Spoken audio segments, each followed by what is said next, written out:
No. Come on, where is it? Dave, it's your Idaho Central app here.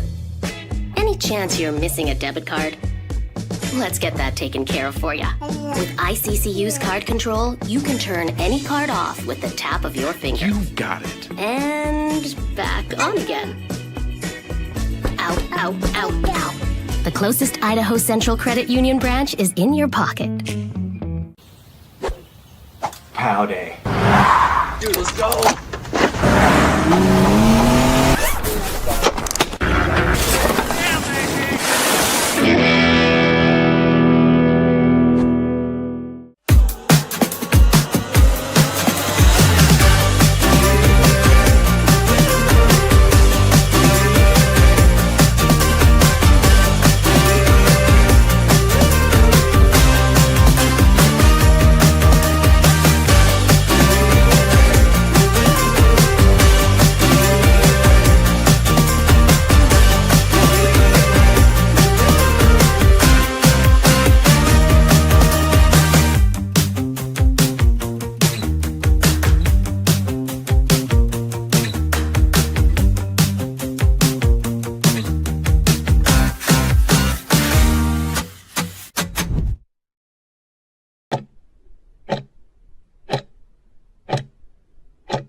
This is Bronco Nation News Live. The best interviews, the most informed opinions, the latest breaking news, all from the top Boise State insiders. Bronco Nation News Live from BroncoNationNews.com is presented by RowPaint.com, the official paint and coatings company of Boise State Athletics. All Bronco Nation news broadcasts come from the Western Collective Studios. Head down to Western Collective's locations in Garden City or downtown Boise to try some of their delicious beers, including the Horseshoe Golden Ale, the first beer to support an NIL collective. Now, here's four-time NSMA Idaho Sports Writer of the Year, BJ Rains, with another edition of Bronco Nation News Live. Hey, how we doing? Good morning, Bronco Nation. Welcome on into a live edition of Bronco Nation News Live here on a Wednesday. Bronco Nation News social media channels, BroncoNationNews.com. I did have to alert the FCC about our combination of co-hosts today, so hopefully Brad Bedell, Michael Callahan teaming up today. We can keep things on the rails, but excited for this. Going to be a lot of fun. We got Brad Bedell. You all know him, love him, and Michael Callahan's been jumping in lately with some additional coverage and things, and thought it was a good day to get the offensive and the defensive perspective here on Pro Day and spring football, and looking forward to this. So how we doing, guys? Great. You? Or I'm always good. When I get to wake up and know I'm talking to Brad Bedell at 9 a.m., it's a great day, Brad. Yeah, it's always just a blast. Got a new intro. Well, I know, Mike, this is a big day for you, obviously being a teammate of all these guys for Pro Day today, and want to get the perspective of both you guys as someone in Brad who went through a Pro Day and got drafted into the NFL, you know, probably in part because of how you did at Pro Day and what that experience was like. And I know, Mike, you've watched other guys' Pro Days and stuff. So I'll start with you, Mike, being a teammate of Ashton Jeanty and Ahmad Hassanein and these guys, what was today, waking up like for you? I'm just pumped up to see, everybody out there. Obviously Ashton and Ahmad, they put themselves in a pretty solid spot. I know that Ahmad's excited to get out there today and put up a few different numbers that'll help him get just steal a few more inches than where he's at in the draft right now. But I'm excited for guys like, Alex Tubner, Shea Oladipo, Ben Dooley. I'm excited for those guys because, this is going to be an outrageous pro day for Boise State standards. I know that it's a lot different setup than it's been in the past 5 years that I've been going to these pro days. So I'm excited to see, all the hard work that these guys have been putting in, getting ready to, get in front of more scouts that they've ever been in front of before and show them what they can do. Brad, Ashton Jeanty is the headliner. There's a lot of other guys there as well. He mentioned some of them. But just before we dive into some of the individual guys and things, just your general thoughts on Pro Day and the opportunity for these guys. Yeah, I mean, Mike hit it. It's an opportunity, but it's a job interview. I mean, this is a job interview that you got to run fast, jump high, be strong, and then show some things that that's maybe some weaknesses on film that they've seen that the NFL scouts and some of these organizations have kind of triggered.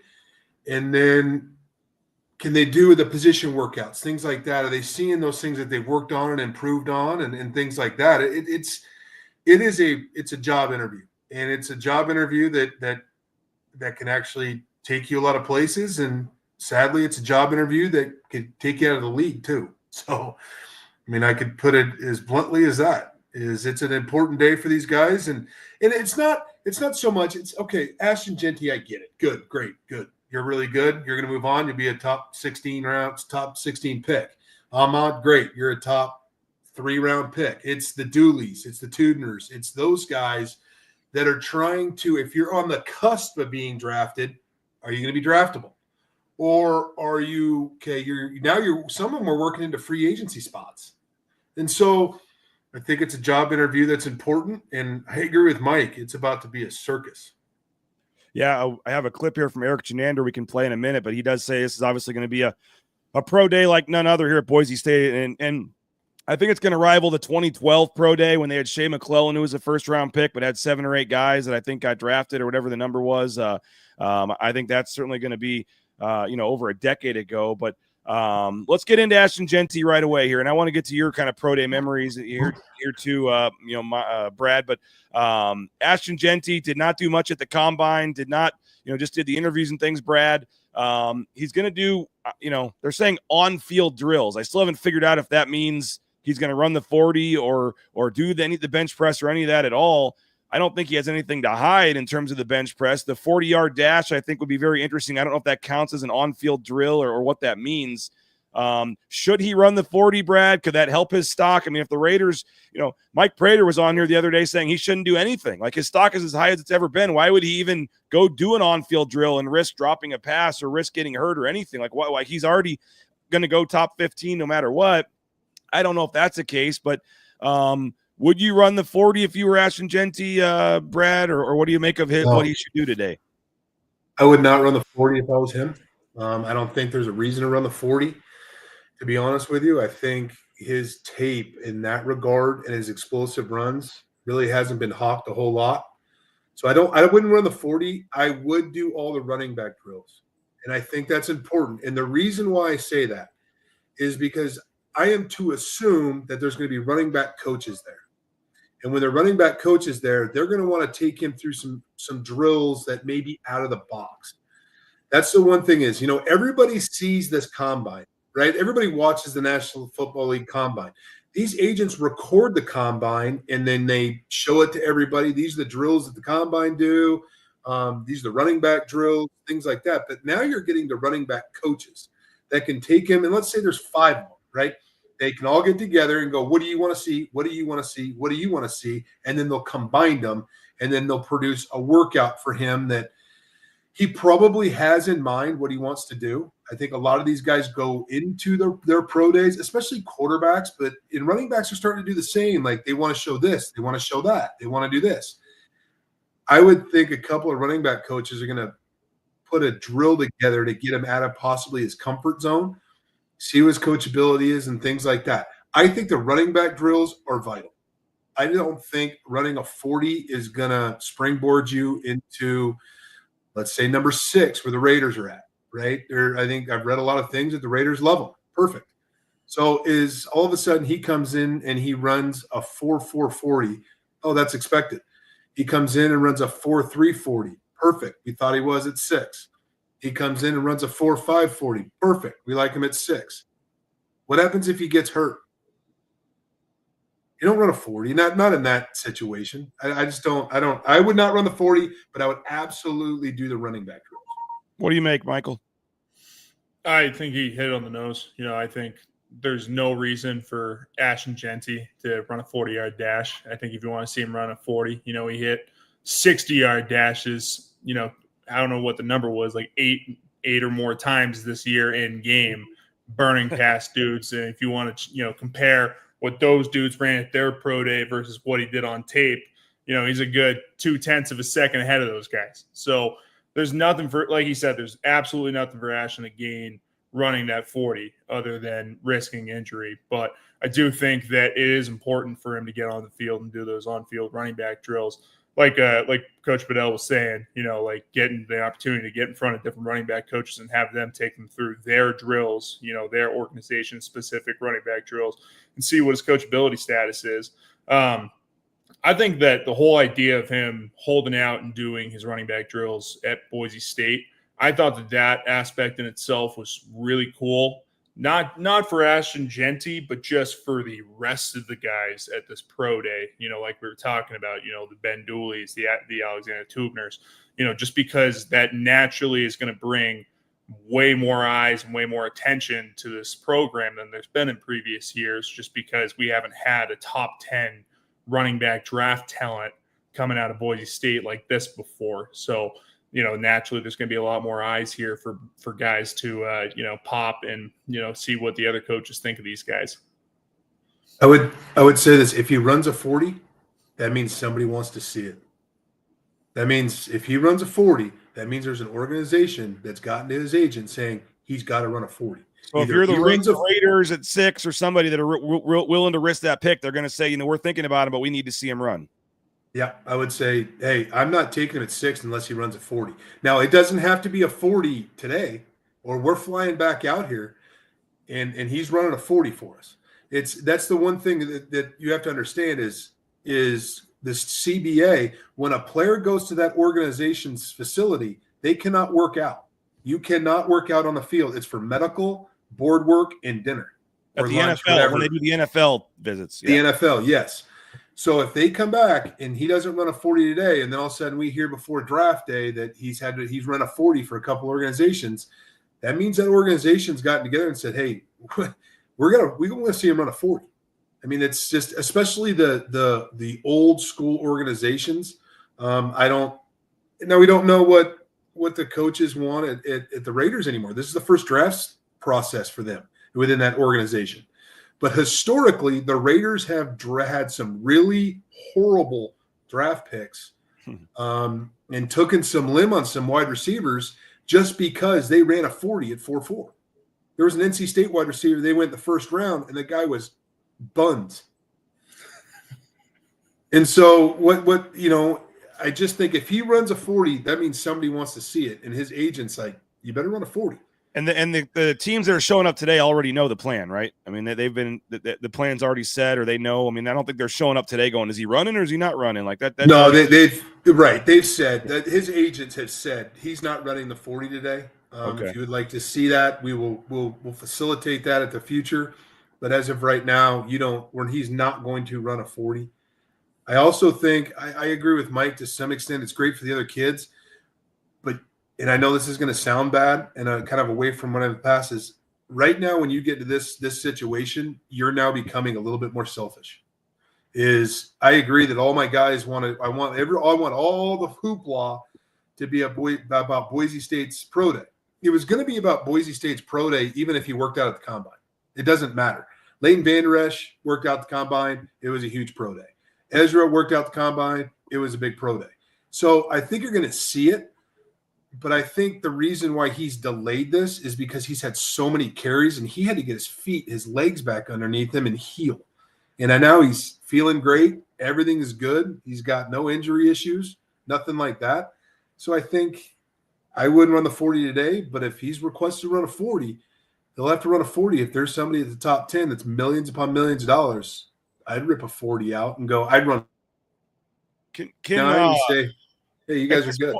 At this point, Brad and Mike, you can jump in too. I mean, when you've seen the game tape, you've done the interviews, you've talked to everybody already. Like, can how he does in a couple on-field drills at Boise State's pro day really be the difference? Whether or not the Raiders are going to take him at 6, or whether or not someone's going to take him at 8. I mean, isn't it at this point you kind of just crossing the I's, dotting the T's. You're seeing them today, but I mean, you're not. I mean, how much could pro day today actually impact where Ashton Jeanty goes in this draft?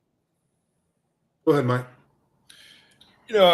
For me personally, I think that the teams have done their homework already, and like Coach was saying, the only reason for him to do other drills would be because an organization specifically requested it, or they'll do a private workout at a different site just to, see what the number, if they really want to see what the number is. But I don't see any reason that today would completely influence a team one way or another. The only thing that he's got to be, we've been talking about it, the only thing he's got to be careful of is staying healthy today.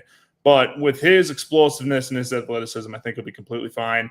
I think that that's going to pop in person if these guys haven't seen it in person yet. I think that the tape versus in person is a little bit different with this guy. I think that he definitely jumps to the naked eye versus a camera. So I think that that's going to be, something that just confirms it for an organization rather than convinces a team, okay, we're changing our direction in this draft just off this pro day. It's just going to confirm the scouts and the GM's thoughts.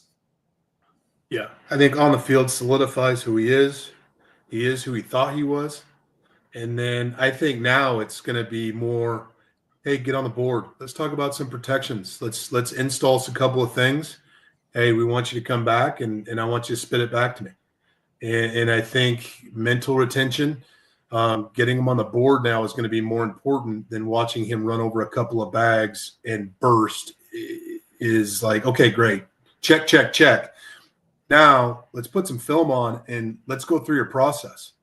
And he's already been, remember, I thought it was funny is when he did his media at the combine, I think the first or second question is, why is your stance like that?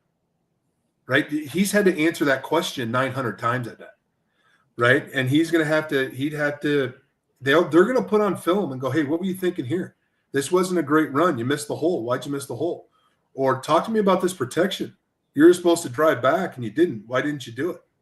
So it's going to be more of that type of thing as we get down into the nitty gritty of this, rather than we know you're really fast. We know you're really strong. Check, check, check. Now we want to dive into the mental aspect of where he's at and how he develops that and how he can really, what's his retention in football knowledge. All right, Eric Chenander. I asked him just about the craziness of today's pro day. Here's a quick bite, and I'll get your guys' thoughts. Eric Chenander, I know he's defensive coordinator, but he talked yesterday just about the general pro day and the craziness that's coming. Yeah, I think, at Boise, we got the advantage of having a lot of scouts and personnel from NFL teams that live in the area, so we get a lot of exposure anyways. But anytime you have a player of Ashton and Ahmed's caliber and you get head coaches in the building and the position coaches running some drills and a lot of scouts involved, that's always a good recruiting tool. That's always a good look for the university because I'm assuming there will be a ton of personnel here, and it will be different than some pro days in the past. It will be different than some pro days in the past, to put it bluntly. I've got the over-under at 2.5 for NFL head coaches here today. I mean, Brad, if you're picking in the top 10, 15 of this draft and you want to, doesn't the head coach probably need to be at the pro day of the guy you're going to take? Don't we expect Pete Carroll to be at this pro day today or Chip Kelly? I know the one downside is I know it's on the East Coast, but you do have Ohio State's pro day today also, and they've got, I think, 15 players that could get drafted. So maybe you go for quantity over quality, I guess, if you want to, and some guys will go there. But if you're Kellen Moore or if you're the Bears coach or you're, I've heard that Denver Broncos are a team that could trade up from 21 and have some interest here. Is Sean Payton here today deciding that that's something they want to do? There'll be at least one NFL head coach has to be there today, right, Brad? Yeah. I think they're going to be, I would agree with you, a couple. I think if you're really interested and you're going to draft the kid, it's either the head coach goes to Ohio State, offensive coordinator and running backs coach, you're going into Boise, or vice versa. Offensive coordinator, I know you want to see those wideouts at Ohio State, so you and the wide receiver coach go to Ohio State. Myself as the head football coach, the running backs coach, and don't forget there's GMs too.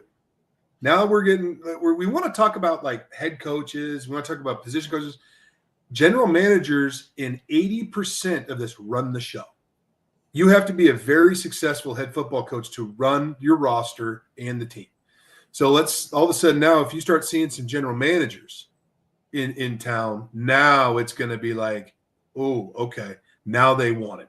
They're very interested. They want to see him in person, things like that. I think the general managers are going to be very important here. If there are no general managers, I think they send head coaches. Yeah, I mean, you're going to probably some of these cases, private planes with 5, 6, 7, 8 people, right? Pro personnel directors, scouting directors. Mike, you've been at the last couple of pro days watching some of these guys. What's that? If you get out there today and see Pete Carroll over there, see some of these guys, what's that going to be like? Yeah, I mean, that's kind of what I was, saying earlier. I mean, that's just going to be different than the past 3 or 4 years. Coach was saying, the 2019 pro day with those guys, there was a much bigger presence than there's been in the years following that to this point. But I'm kind of right there with the thinking of the head coaches. If there's any over underline, it's like a 4.5 on GMs that are actually in attendance. I think that's definitely going to be a more interesting presence with GMs and assistant GMs out there, which is, absolutely massive for Boise State's program. In terms of head coaches, like Coach was saying, you might have some flying out to the East Coast. We'll send in offensive coordinators over here just to make sure that there's eyes at each pro day. And I know I saw somewhere in the chat too that LSU's pro days today too. So, it's going to be interesting to see how teams handle. You have a wealth of talent coming from those two schools specifically. Naturally there'll be a significant amount of draft picks coming out of there. So. But in terms of head coaches, it'd be pretty cool to see, at least Pete Carroll on the field today. It'd be, for me, now I'm a fan, I'll be like, oh shoot, that's an NFL head coach. Well, I can tell you, as of 13 minutes ago, there are 6 NFL head coaches at the Ohio State Pro Day. So we can cross off Ben Johnson from the Bears. He won't be coming out today. We can cross off Kellen Moore of the Saints. He won't be coming out today. Or Brian Schottenheimer of the Cowboys. He won't be coming out today, but no Pete Carroll at the pro day for Ohio State today. You do have Mike Vrabel, Mike Tomlin, and Raheem Morris, 6 NFL head coaches there. You have the GMs from the Bears, Saints, Falcons, Packers, and Steelers as well. So Raiders do not have a head coach or a GM at the pro day for Ohio State. So I would imagine maybe they go to LSU, I guess is possible. But we'll have to see who else. So I mentioned the Broncos as well are not mentioned here. So you could see Pete Carroll. You could see Sean Payton among those that come out here. And I don't know. It's going to be very interesting. There are, you mentioned LSU, Ohio State. You also have Navy, Pittsburgh, Virginia Tech, and Western Kentucky have their pro days today as well. But who cares? Just giving them a little love. Come on, Brad. Yeah, but interesting. LSU's got Will Compton, the left tackle. Yep. They're saying he's going to the top 3, possibly top 4.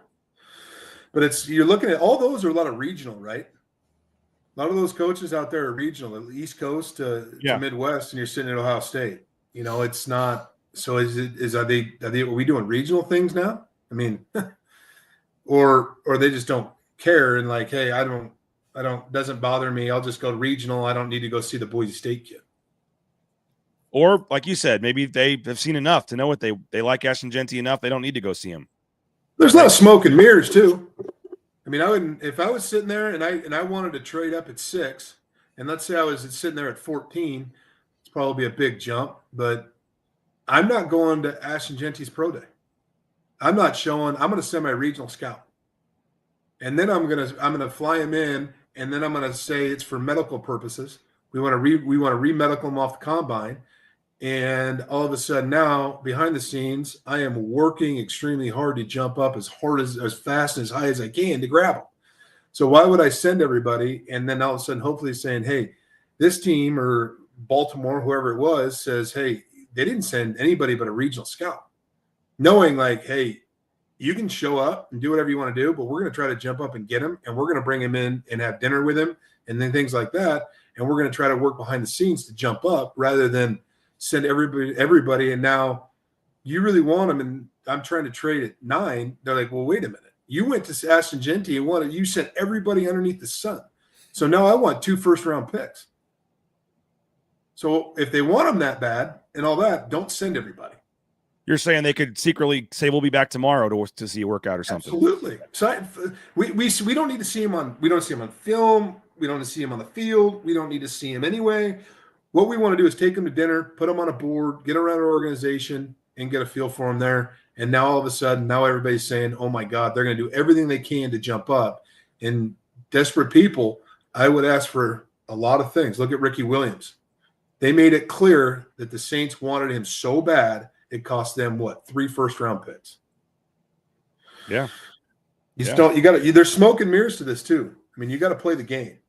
Well, let's get one final take from each of you on Ashton Jeanty, and then I do want to dive into some of these other prospects on the roster and get their NFL chances here. But Mike, for you as a former teammate, just your thoughts on Jeanty today, the draft, anything you want to go with Ashton, and the floor is yours here. Yeah, absolutely. Obviously super special talent. In my 6 years of playing at Boise State, played against several top 10 draft picks, looking at Zach Wilson, Michael Penix, Roma Dunze. I'm sure I'm missing a few guys there, but Ashton, in my opinion, is just a few steps ahead of those kind of guys, and that's a tough thing to say with top 10 talent. I think that he's the best player that I've been around. He's an unbelievable leader, and he's going to make an immediate impact in the NFL. I truly believe that he's a future all-pro running back. I think that, I'm being a diehard Patriots fan. Something happened with the Pats and they jumped and grabbed him, I'd probably cry. So I think the world of Ashton. I'm excited to see what happens today. And he's absolutely a top 10 talent, which is crazy to say for a running back. And it's going to be really awesome to see what he does at the next level. Brad, if we put the over-under at like 11.5, I think the Cowboys pick at 12. If we put the over-under at 11.5 for the draft spot for Ashton Jeanty, well, is this guy going top? Does he break? Because 12 is also the record, or 12 is the record. Ryan Clady, I believe, went 12, right? So is Ashton Jeanty become the highest Boise State player drafted this year? I don't know. That's hard because he's a running back. And running backs are now, in the past two, well, at least last year's draft, they're kind of coming back to being first-round picks. There was a big, 6-year stretch that running backs didn't go in the first round. Running backs are not – respect, it's a tough thing, but, I mean, Saquon Barkley, he's kind of put everything back on the map. But if you're sitting at 12 and all of a sudden now you look at 13, 14, and 15, and they've got starting running back, no problem, you can trade back too now. It's not, and I hate to say that because I agree with Mike. I think he's a top 10 talent. But a lot of people don't want to take running backs in the top 10 right now. They just don't. I mean, it's tough, but I would say, and I was talking to Rid, I would say he goes in between 6 and 16. Right there. I think if the Raiders are sitting there at 6 and they love him and they don't have a suitor to trade back and be very comfortable that they can get him at this pick, you take him at 6. If all of a sudden now they drop to 12, I think he goes to 12. Does that make sense? Yeah, I wouldn't be shocked if he goes at 6. I wouldn't be shocked if he goes at 16. All right, let's take a quick 30-second timeout here and thank some of these great sponsors. And then I want to get into Ahmad Hassanein and some of these other guys and get your guys' take on them. We're back in 30 seconds here on Bronco Nation News Live.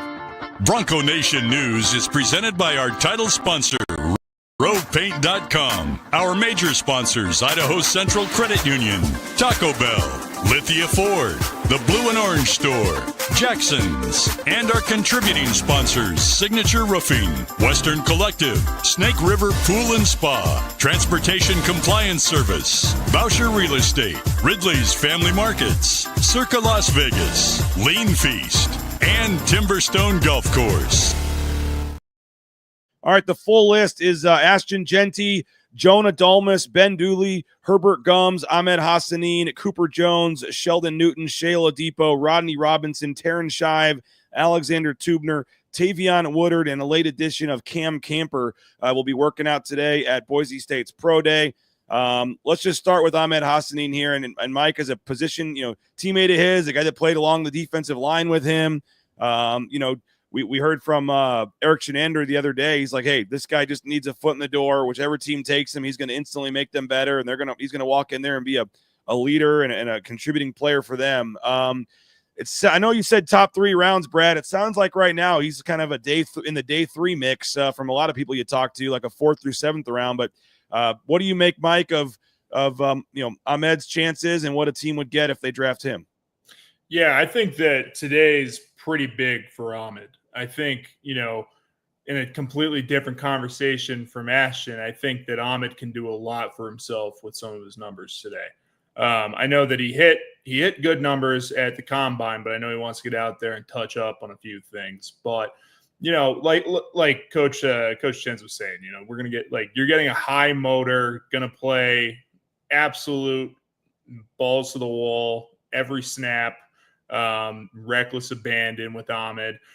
He's definitely a culture guy. You're gonna bring him in. He'll probably get in a room with guys that'll probably be not used to this level of intensity from a guy, because he truly treats a walkthrough like it's the 4th quarter of a live game. So he's definitely an interesting prospect for the NFL. He's got a great story, coming from Egypt and everything that everyone's going nuts about on social media. But I think with Ahmad, he's just going to go out there today. He's ready. He looks great. He looks ready to roll. He's going to crush it, and he can definitely help himself. For me, I think I'm right there with you. I think he can go anywhere from rounds 3 to 5. It just depends on team needs. And also I think a lot of it depends on, how many edges were already taken in the draft up to that point and what team needs are at that point in the draft. I think that plays a lot bigger of a role into it than, an initial round grade on a guy. It depends on when you think he'll be available and when you can grab him, and if you can wait to grab him, or if you got to have him right here, right now. So we'll see what happens with him, but think the world of Ahmad and super excited for him. Brad, a guy that the last 2 years, 33 tackles for loss, 22 sacks the last 2 years, had at least 9.5 sacks each of the last 2 years, 16 tackles for loss this year, 17 in 2023. Obviously has the production, but then again, the character and the leadership of this guy is maybe more impressive than what he does on the field. What's your take, Brad, on Ahmad Hassanein, who, again, don't forget, you guys know this, but for fans, still pretty raw in his football career too, coming over from Egypt and hasn't played football, and maybe still, as some guys say, has a lot of, more improvement to make in football as well, with his just career still ascending here. What's your take on an Ahmad Hassanein, Brad? I think there's no doubt there's a lot of upside, if you want to use that stupid term, but you don't like the word upside? What do you mean? No, I hate it.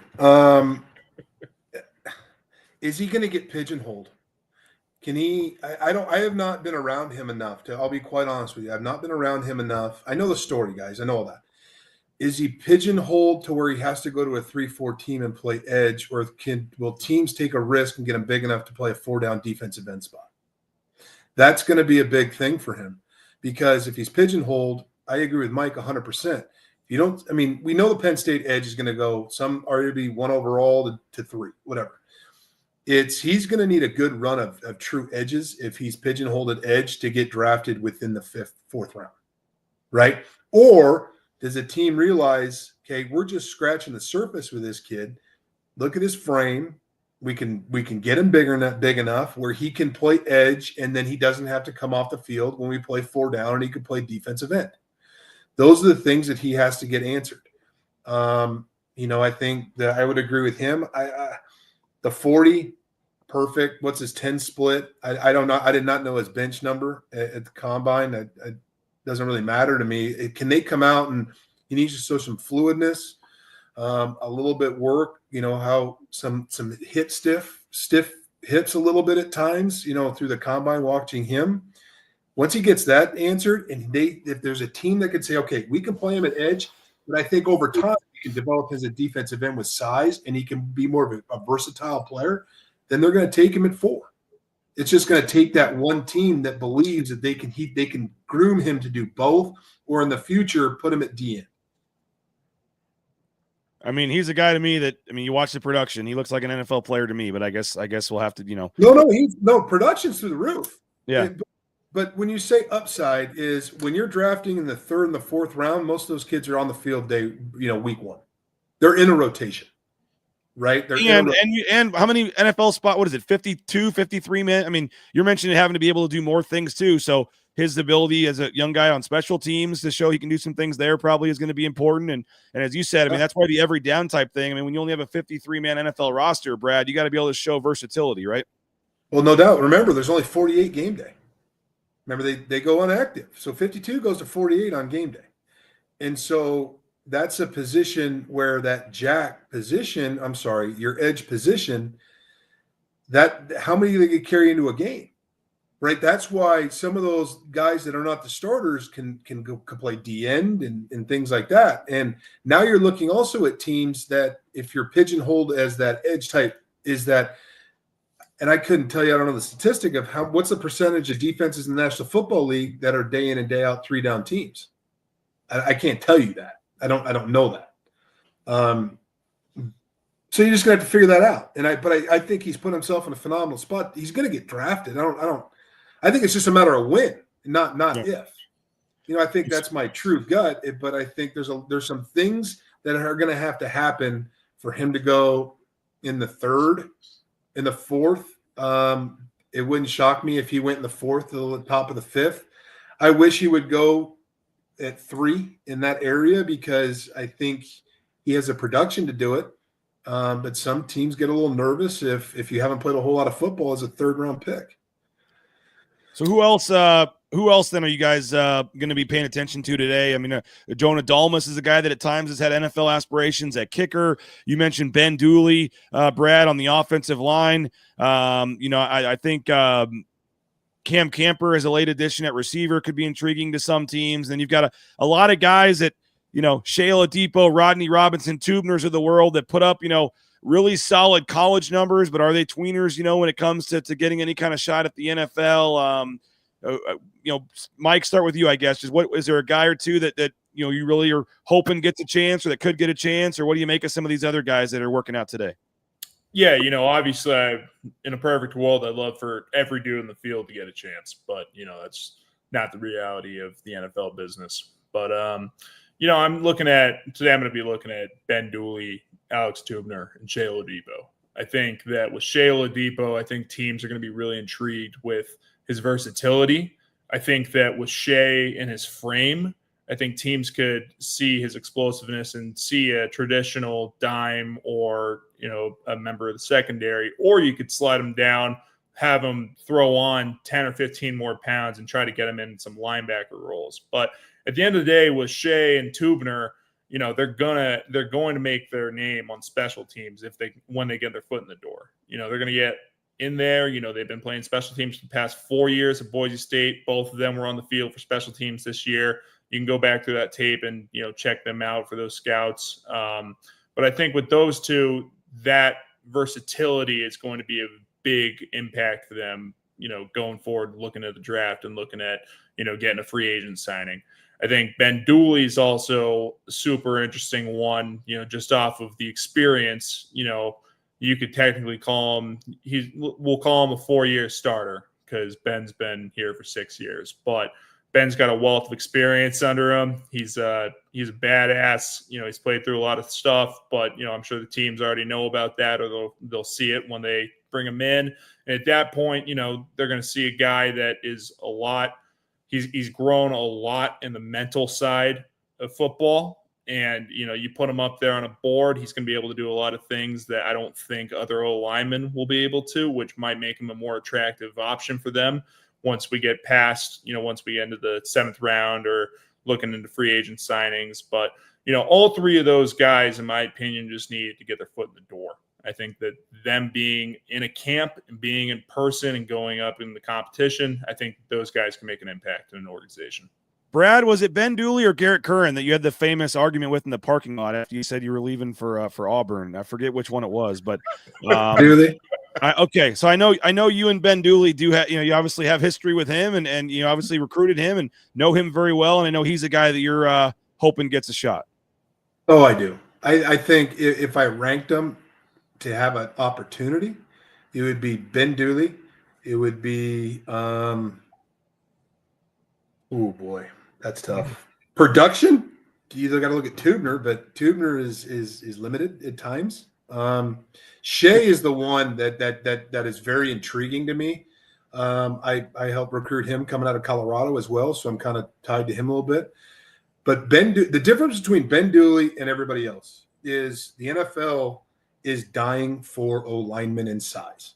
They're dying for it. They can't get enough of it just to get into camp.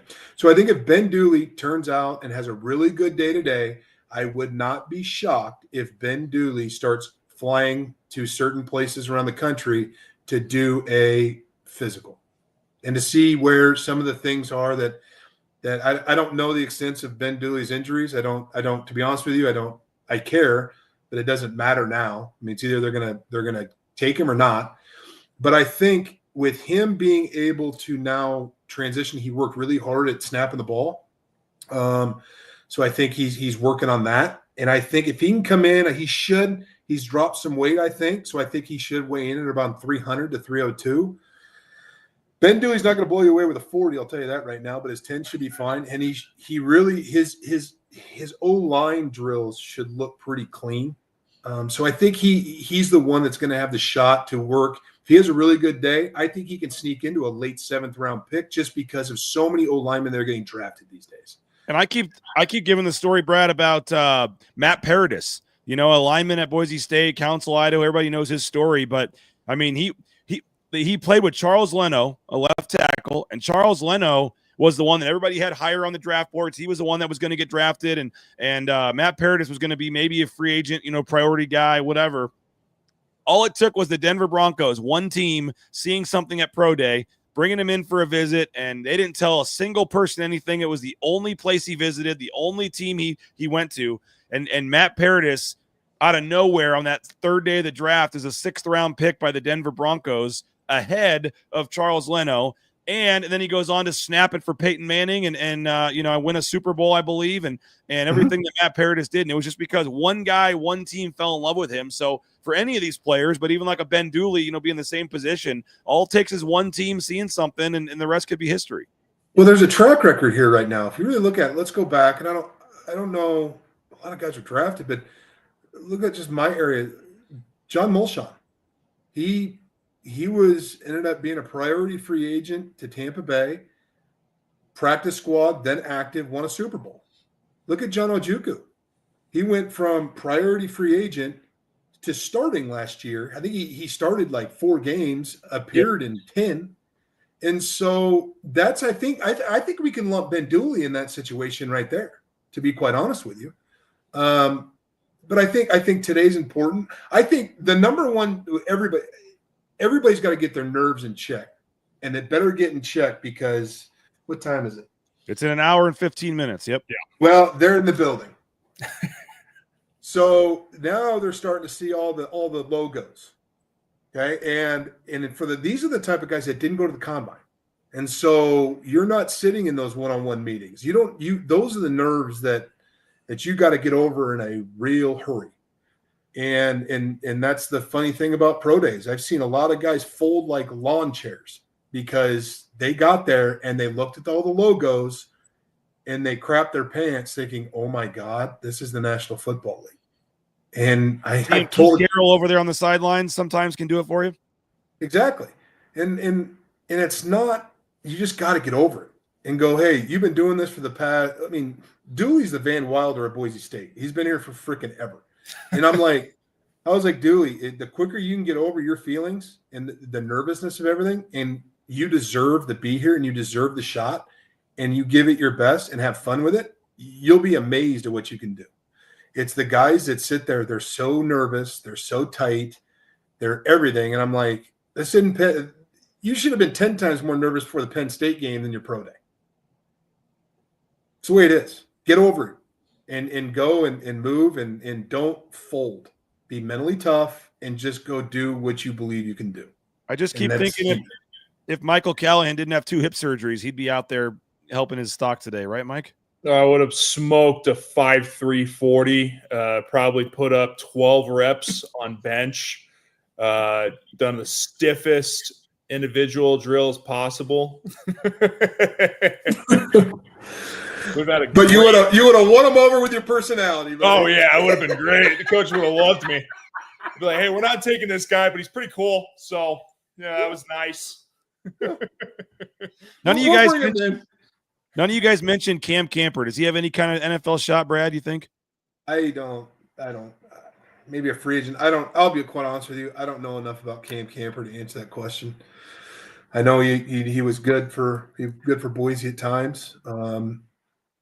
My worry is this, and I don't mean this, but he tried to go to another school, wanted to play another year in college football. Then we talked about it, BJ, that got denied. Obviously something got denied, right? And so now I think he can come in and blow some people away. I think he's going to run well. He'll catch the ball well. I don't know what the situation is. Now I do give Boise State a lot of credit. You know, they always take carry on. You play at Boise State, once a Bronco, always a Bronco. Said, no, come back. You're more than welcome to our pro day. And so he's been training. To do that. Yeah. Yeah. I mean, they've been training. He jumped in the portal, guys. I mean, they were honest with him and said, you're not going to play. Somebody gave him a bad rap. So he went and took off to Florida. And then that got denied. And they're like, can I come back? And they're like, absolutely, you can come back. So does he have a shot? Yeah, but that's the problem with the wide receivers. They're probably 80 deep. Yeah. Takes one team, though. Only takes one team. Takes one team. All right, final thoughts from you guys, and I think all three of us are heading down to Pro Day, so we'll get this over with. But final thing, Mike, we'll start with you. Just your final big picture thoughts as you get ready to jump in your car and head down there and see these guys, and what this is going to be like. Just today, a big day for a lot of guys. Yeah, I thought about this. This came to my head 10 minutes ago, and I forgot to say it. But an interesting thing with Ahmad, the NFL Africa rule. He could be on a team and be on the active roster and not account for one of the 53. You get a 54th with the NFL Africa rule. So I'm wondering if that plays an aspect in the thought process with Ahmad. But overall, super excited for these guys. Ready to watch them fly around. Like we were talking about Ben Dooley. I'm really excited to see Ben. I think if anybody's mentally equipped to handle with the stress of Pro Day, I bet you Ben probably – I would be shocked if Ben's even remotely stressed right now. I think Ben's just chilling, ready to go. So I'm excited to go watch him today. Brad, as someone that went through Pro Day, I don't know if you have any quick thoughts or memories of your Pro Day on the way out the door here, but just you've actually lived this, you've done this, and you got drafted because of it. Obviously a big opportunity, a big day for a lot of kids today that have played football for all the way going back to Pee Wee. And I mean, these guys, this has been their whole dream, their whole life. And for some of these guys, that'll be a reality. For some won't. For some, today's the last day. They may work out with a football in their hands in front of people or teams. It's obviously an emotional day for a lot of people, and you've been part of this. Yeah, I mean, some people are going to say they had the opportunity to do it and it didn't work out. Some people or dreams are going to be met, and today's just going to help. Pro Day should be fun. It's your spot. You're around your guys, so it's different than the combine. My Pro Day was pretty simple at Colorado. I didn't have to do some of the running that I had to do. I did it at the combine. I did break the assistant offensive line coach's finger for the San Francisco 49ers because I thought I could play center, and I guess I was not prepared for that, and he was pissed. And I'm like, that's my bad, man. That's on me. That's my fault. So that obviously they did not draft me. Yeah, I was gonna say we know why they didn't take you. Yeah, I think they pretty said that guy can go eat a whatever. But I just hope these kids put their best foot forward. They represent Boise State the way they should, which is blue collar, and you work your butt off. And they have got 5 hours to show what they can do to see if their dreams are going to be met. And then once they get in that league, they're already looking to replace you. So they just need that mindset of it's do or die, because it is. It's either you want to continue to play football and you have a shot, or you know what, you don't. And some of the young men today, I'm not going to say names, think they have a shot. They don't. And that's just a reality in the National Football League. It's not. We're not looking at National Football League is not. It's 52 guys in a roster. Now there's 9 practice squad spots. there's too many players in college football between Division I and Division III, and not to mention free agency has a lot to do with it. Canada has a lot to do with it. It's just some guys just aren't going to play in National Football League, and it's just sadly that's the way it is. And today is going to be an awesome day for those kids, and I wish them nothing but the best. I wish them nothing but the best, and I'll be down there for the on-the-field stuff. I'm not going to go to I don't need to see anybody lift. I've seen enough people lift in my life. What's the over-under for Ben Dooley on the bench press, though? 22. 22. Okay. It's 225 pounds? 225. And okay. I'm not, I think if he can hit 21 to 23, he's right in that combine average. Okay. I'm just hoping I couldn't find my hat. I was going to put it on real quick. My St. Louis Battlehawks of the USFL. Hey, we'd be happy to have Tubner or any of these guys if the NFL doesn't want them. So, I mean, there's a lot of things here there's a lot of football to be played if they want to do it. I mean, it's not. I mean, there's more opportunities now with leagues than they had when I was. I mean, I'm old, so when I was coming through, but it's not. You know, you got Canada's going to be approaching here soon, so there'll be some guys from Canada that come down and want to look at everybody. Yeah, you know, a lot of skilled kids come out of the U.S. to go to Canada, so you know that's opportunity too. It's just a matter of them, the ones that understand, like, okay, I know the NFL is not going to work out right now, but if I can jam to Canada or I can go to the USFL, if I can do anything like that, I'll go. And you know, that's what that's their road. That's their journey. And I think there's nothing wrong with that if they want to continue to play football and make money. Well, appreciate you guys for jumping on today. I know it's a busy day for both of you, and it's going to be a fun day heading down there and seeing these guys work out, and the circus and hoopla and the NFL head coaches and GMs and who all's there. So hopefully I've still got a full cell phone battery for now, so it should be good. And we'll get photos and videos out to all of you watching on the BNN social media channels. Make sure you're following me on Twitter as well. We'll get videos out, photos. We are scheduled at interviews after the workouts are over with Ashton and Ahmed and all these guys. So make sure you stay tuned to BNN, our YouTube channel, and everything. And then John Mallory and I tomorrow at 9 a.m. will have a full breakdown and thoughts as well. So appreciate both of you, Brad, Mike. See you down there. Thanks everybody else for watching the show. Go subscribe. Don't forget about our giveaway for the Crown Tournament. If you want to go to Vegas next week, reach out, email me for that. We're giving away a trip for the Crown Tournament next week. And we'll talk to you guys later. Bronco Nation News Live, BroncoNationNews.com. Bronco Nation News is presented by our title sponsor, RovePaint.com. Our major sponsors, Idaho Central Credit Union, Taco Bell, Lithia Ford, the Blue and Orange Store, Jackson's, and our contributing sponsors, Signature Roofing, Western Collective, Snake River Pool and Spa, Transportation Compliance Service, Boucher Real Estate, Ridley's Family Markets, Circa Las Vegas, Lean Feast, and Timberstone Golf Course.